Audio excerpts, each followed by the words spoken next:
لا لا، كان في مكنه قبل دي، كان في مكنه قبل دي اكس بي ار، كنا بنتعامل مع الباشمهندس احمد في كده اغيرها. لما احتجت ان انا اطور اجيب ليزر، دورت في كام شركه في المواصفات وفي السعر. الحمد لله لقينا الباشمهندس احمد يعني ما شاء الله فارق، يعني حتى في مكوناته للمكنه مكونات ما شاء الله، فيها الالماني فيها الياباني المواتير.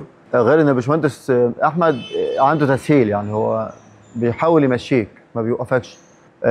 ما شاء الله جبنا منه مكنه 12 كيلو بتقطع لغايه 45 مللي فعلي، ثبات في السرعات ممتاز، مكنه 12 طن. ما شاء الله قطعيه دقتها عاليه جدا جدا، متناهيه ما شاء الله، دقه فوق الخيال.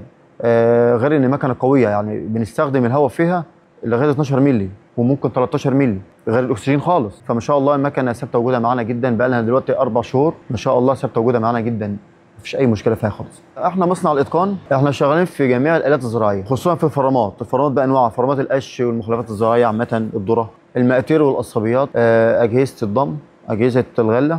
انا عن تجربه شخصيه، علشان اطور شغلي واطلع شغلي 100%، لازم رقم واحد التقطيع، ولازم يكون تقطيع بجوده عاليه.